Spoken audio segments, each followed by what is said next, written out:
Today we're presenting Delta Property Fund's results. I think an excellent set of results under the circumstances.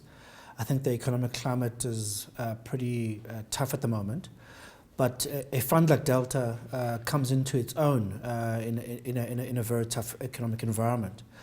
I think management has been very, very busy with focusing on strengthening the balance sheet.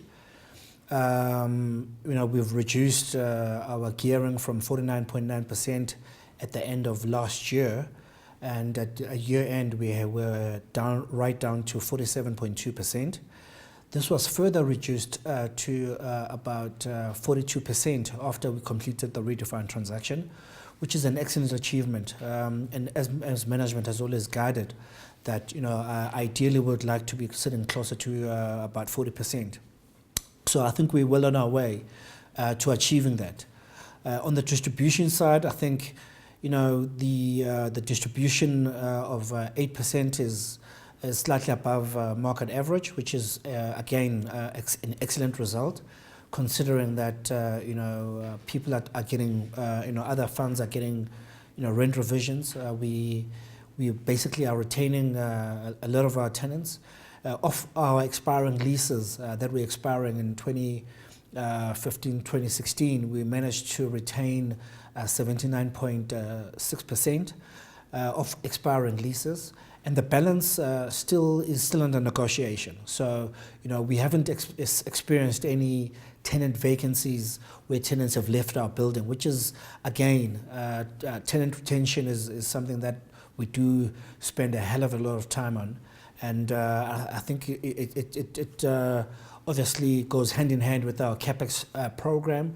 We've had a huge CapEx program and a few achievements, particularly in the Durban CBD. We completed our redevelopment of the CMH flagship dealership in the CBD of Durban.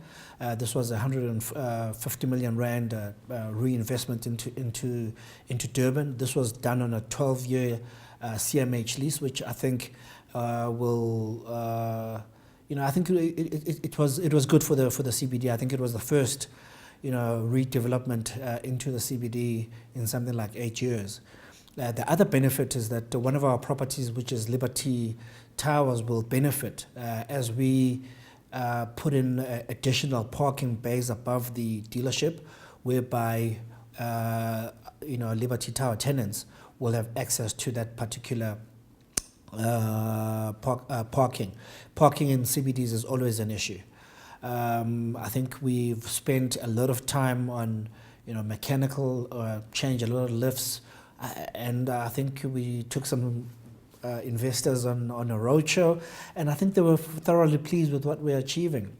On the rating side, I think we've got a short-term rating of A, and I think once we get our formalized rating, we are hoping that we'll just be shy of getting a full A grade credit rating, and that is purely because we are still slightly above that magic 40% LTV, which the rating agencies still like.